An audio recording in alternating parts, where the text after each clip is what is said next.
Vamos a hablar de un concepto fundamental en mecánica, que es el concepto de trabajo. Cuando un cuerpo se mueve, sometido a la acción de una fuerza, esa fuerza produce un trabajo. Puede ocurrir que la fuerza se mueva con el cuerpo o el ente, o puede ocurrir que la fuerza permanezca fija y lo que se mueva sea el cuerpo. Luego veremos algún caso en el que la fuerza permanece fija y se mueve el cuerpo, produciendo dicha fuerza un trabajo. Lo más general es que la fuerza se mueva con el cuerpo, o sea que consideremos que el punto de aplicación de la fuerza, que puede ser variable, va cambiando con la posición del cuerpo o la partícula. El trabajo, que es un escalar, es igual a la componente paralela de la fuerza al movimiento por dicho movimiento. Es un producto escalar. Por ejemplo, supongamos que la fuerza F permanece constante en un incremento finito, incremento de R. Pues el trabajo producido por dicha fuerza en este incremento de R, vector de posición del punto que se mueve, es igual al producto escalar de la fuerza por el incremento de R.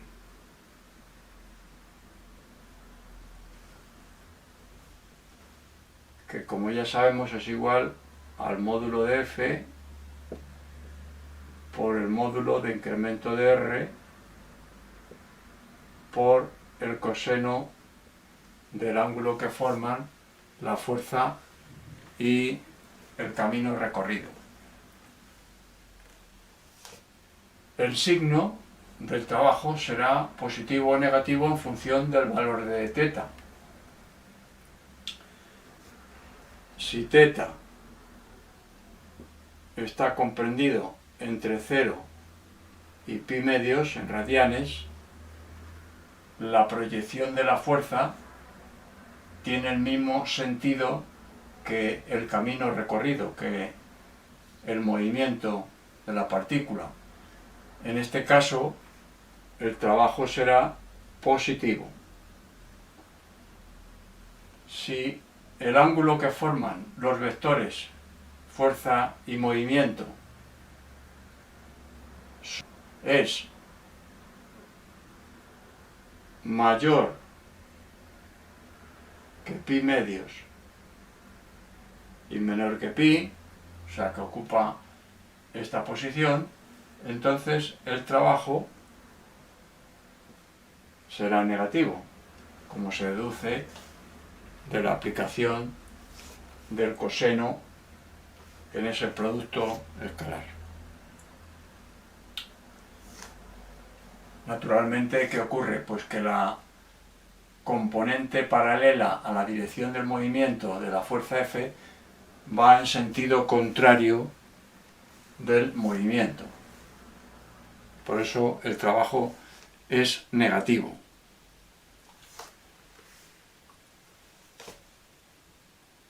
Definiremos el trabajo elemental como la diferencial de trabajo producida por una fuerza en una diferencial de R, en un incremento infinitesimal del desplazamiento. Son desplazamiento, llamamos infinitesimal. ¿Qué ventaja tiene? Pues tiene la gran ventaja de que esto me permite calcular el trabajo producido por la fuerza en una curva, a lo largo de una curva entre dos puntos extremos A y B. Porque el trabajo producido entre A y B, ¿a quién será igual? Será igual a la suma de los incrementos infinitesimales de trabajo o diferenciales de trabajo desde A hasta B. Entonces esto se entiende que es igual a la integral entre A, punto inicial del recorrido, y B, punto final de la diferencial de trabajo, que es igual a la integral entre A y B de F, producto escalar por diferencial de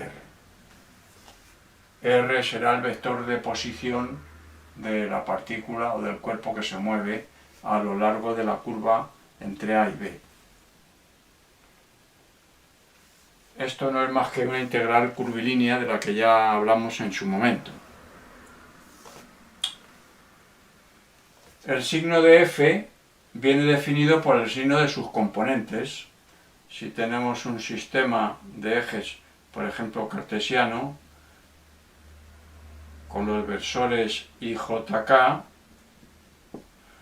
pues F,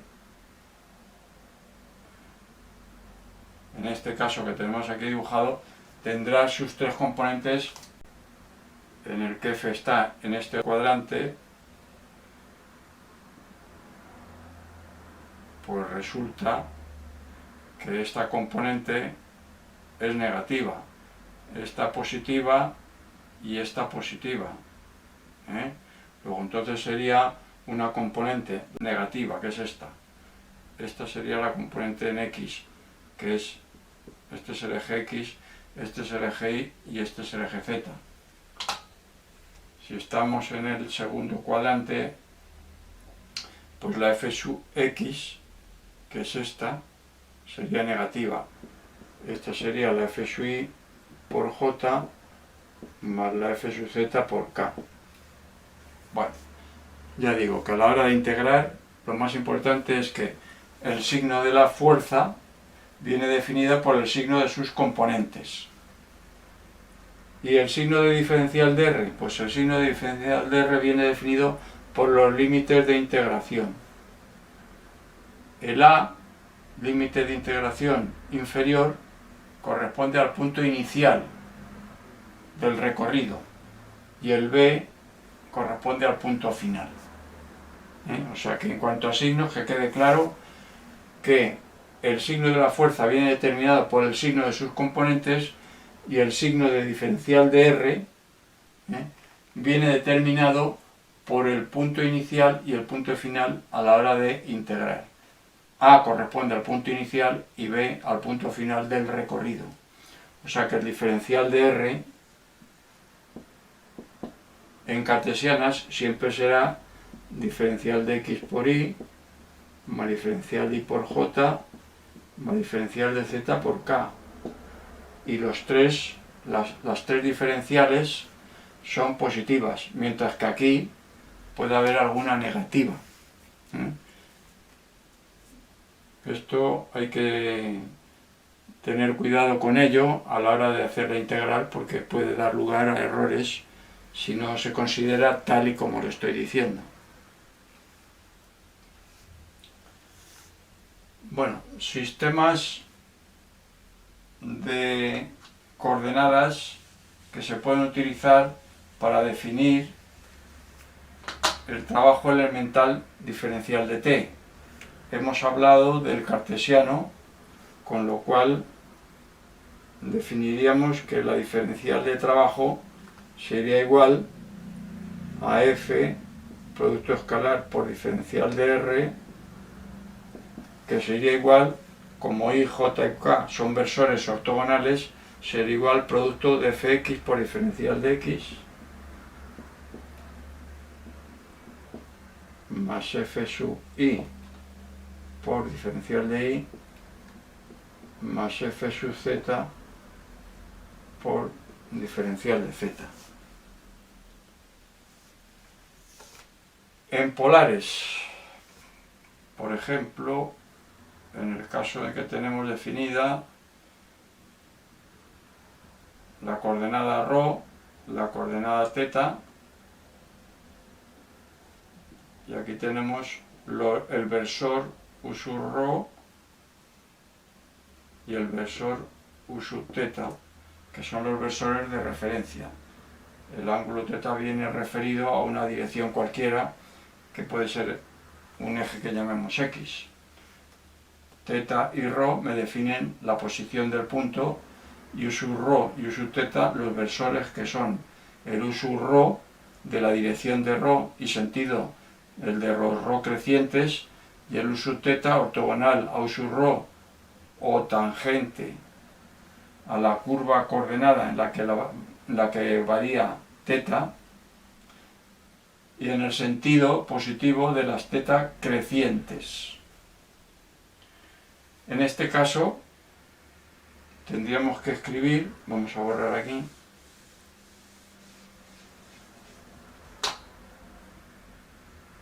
que la fuerza F será igual a la componente de la fuerza según ρ por u sub ρ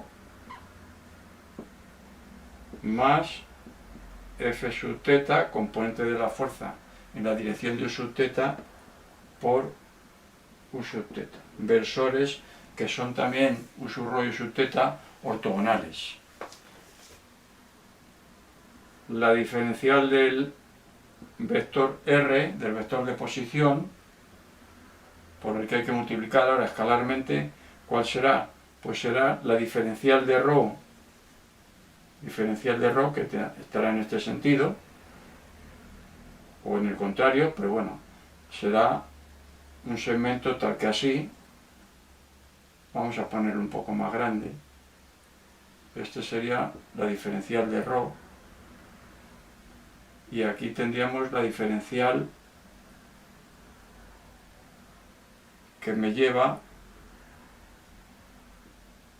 a esta medida, que es una diferencial que es un arco, en definitiva. Si esto le llamo diferencial de θ a este ángulo, que me abarca la diferencial según este arco que mide ρ por diferencial de θ. Luego tengo que en el sentido de u sub ρ será la diferencial de ρ por u sub ρ más ρ por diferencial, esta diferencial que tengo aquí, elemento diferencial de arco, será ρ por diferencial de θ, radio por ángulo, en radianes, por u sub θ. Entonces la diferencial de trabajo, o trabajo elemental, será igual a F sub ρ por diferencial de ρ más F sub θ por ρ por diferencial de θ. También por la misma razón que antes, porque en el producto escalar, puesto que esto es el producto escalar,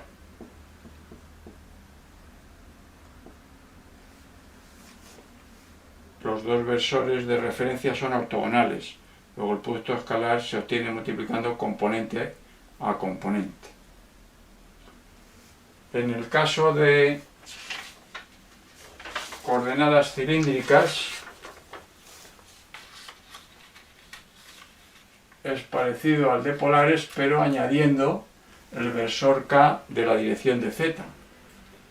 Aquí tenemos el ρ, el θ, el ángulo que forma con el eje X, por ejemplo, y tenemos además el versor K en la dirección del eje Z.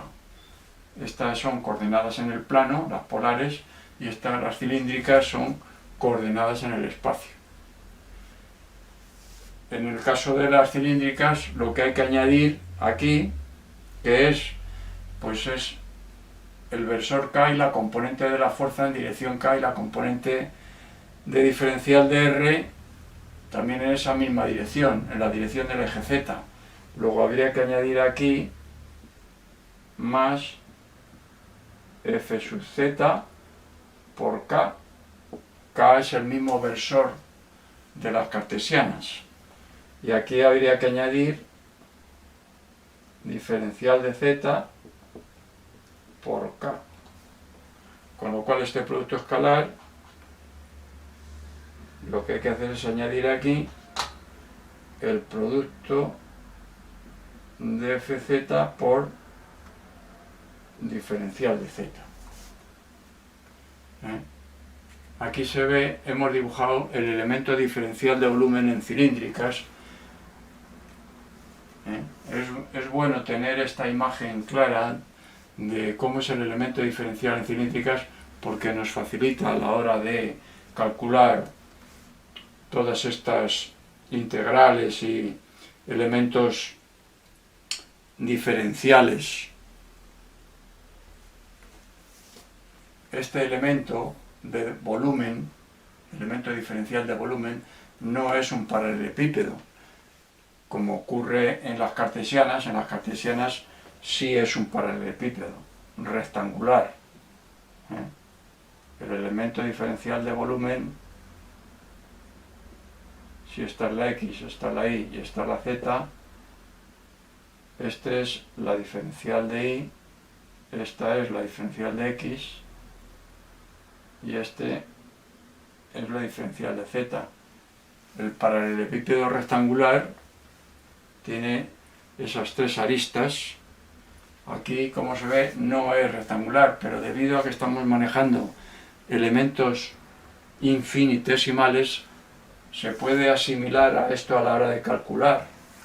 A la hora de calcular, da igual esta componente o esta arista del elemento diferencial de volumen que esta otra, porque la diferencia entre estas dos aristas, aunque son curvas y no son rectas, pues es que es un elemento infinitesimal. La diferencia entre esta arista y esta es un elemento infinitesimal de orden superior a la diferencial de la arista, a la medida diferencial o infinitesimal de la arista. Por ejemplo, vamos a verlo en un caso. Primero, esta arista de este elemento diferencial de volumen es una curva, no es una recta. Vamos a ponerlo en el plano para que se vea mejor. Lo voy a explicar porque ya digo que es conveniente que estas cuestiones de elementos diferenciales las tengamos claras, porque luego nos van a ayudar mucho a la hora de trabajar con elementos diferenciales. Si este es ρ, esta es la arista diferencial de ρ de ese elemento de volumen. Esta arista, que es curva, será, si esto es diferencial del ángulo θ, que tenemos aquí dibujado, esta arista será ρ diferencial de θ. ¿Y esta cuánto vale? El diferencial de θ es lo mismo para este arco que para este. Lo que ocurre es que este arco está a la distancia ρ más diferencial de ρ del punto central. Luego esta será ρ más diferencial de ρ por diferencial de θ. ¿Cuál es la diferencia entre esta arista y esta? Pues esta es ρ diferencial de ρ y esta es ρ más diferencial de ρ por diferencial de θ. Esto es igual a ρ por diferencial de θ más diferencial de ρ por diferencial de θ. El producto de dos infinitésimos de primer orden es un infinitésimo de orden superior, de segundo orden, y por lo tanto despreciable a la hora de manejar los elementos infinitesimales de primer orden. O sea que si yo sumo a un elemento infinitesimal de primer orden, uno de segundo orden, ese se puede despreciar perfectamente. porque a la hora de trabajar con él, con el elemento infinitesimal de primer orden, este se anula frente a este. Los dos tienden a cero, pero este tiende a cero mucho más deprisa, porque es 0 por 0.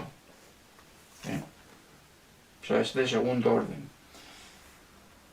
Y otra cosa que he dicho es que la diferencia entre el arco y la cuerda pues es un elemento también infinitesimal de segundo orden comparado con la dimensión de la cuerda o el arco, como estamos haciendo habitualmente. Habitualmente estamos considerando el elemento diferencial como un elemento recto en vez de el curvo, que correspondería a la curva coordenada de la teta variable y el rho constante. Eso lo estamos haciendo continuamente y no nos planteamos el que esto sea curvo o no. Elegimos el elemento rho diferencial de teta como un elemento recto, aunque en realidad no es recto, es curvo.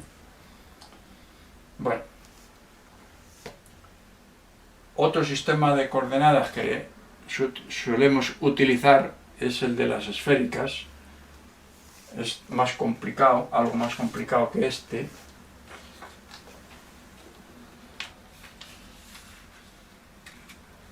Vamos a poner aquí las coordenadas esféricas,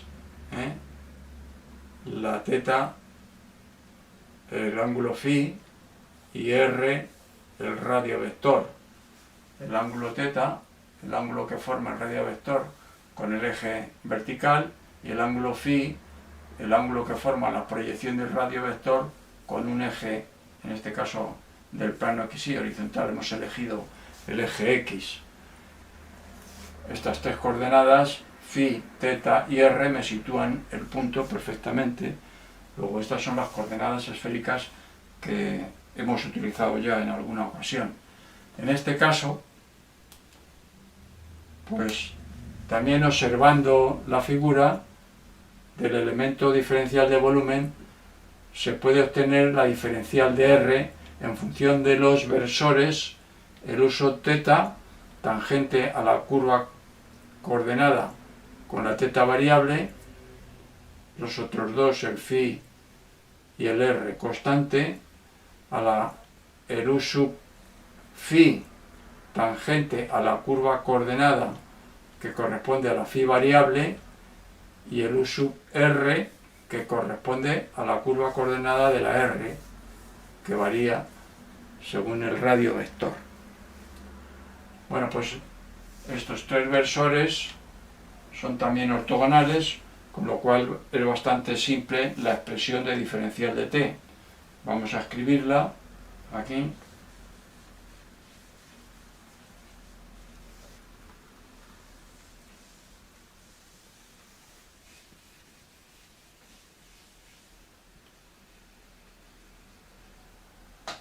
La expresión de la fuerza en función de los versores U sub r sería F sub r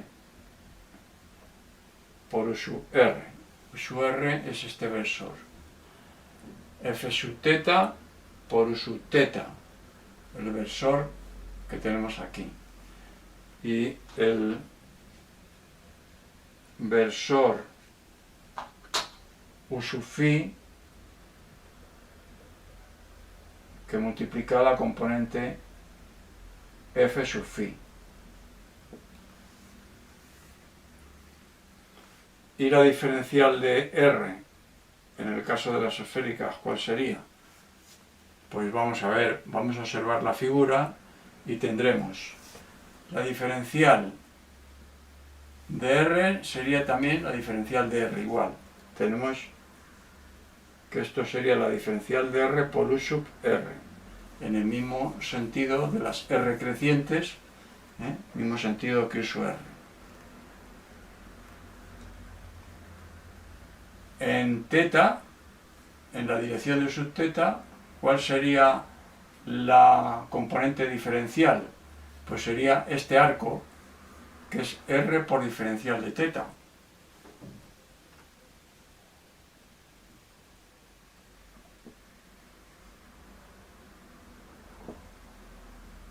Más.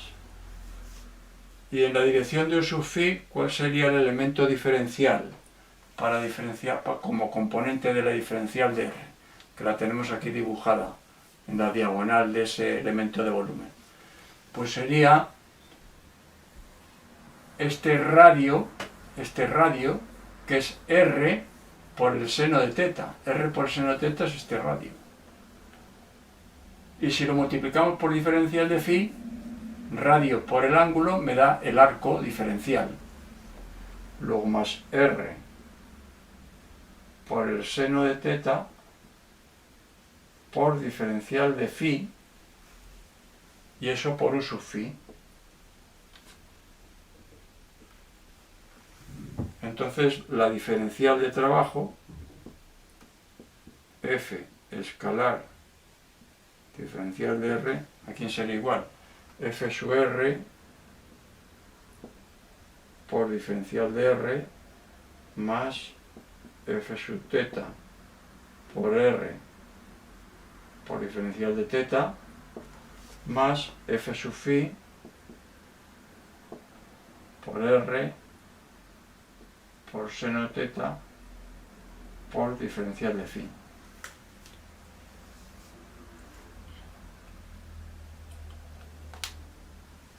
¿Qué más cosas hay que tener en cuenta con este concepto de trabajo?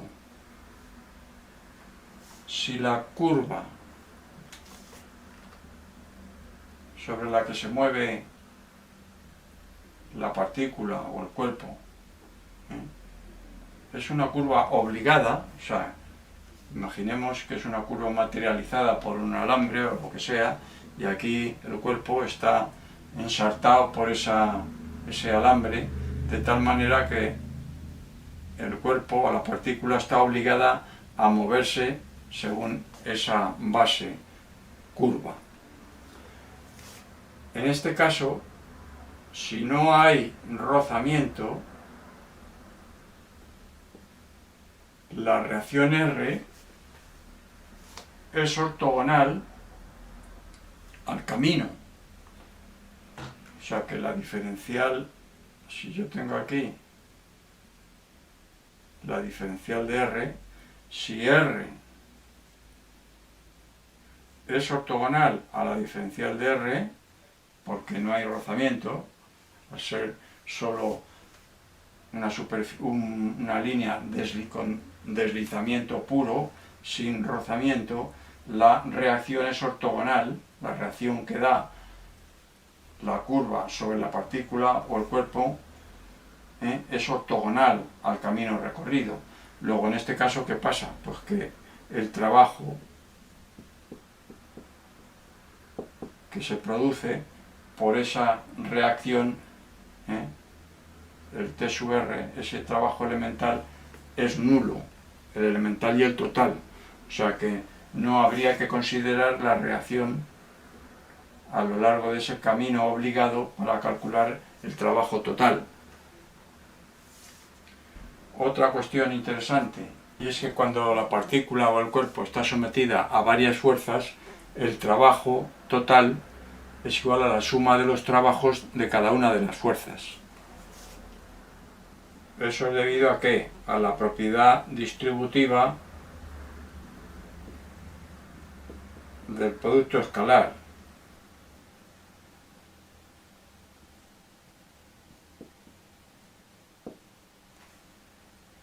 Porque el trabajo total sería igual a F sub 1 más F sub 2, la suma vectorial, hasta la F sub n de todas las fuerzas por diferencial de R. Y esto es igual, por la propiedad distributiva del producto escalar, F sub 1 por diferencial de R más F sub 2 por diferencial de R más etcétera. Todas las fuerzas que intervienen en el trabajo.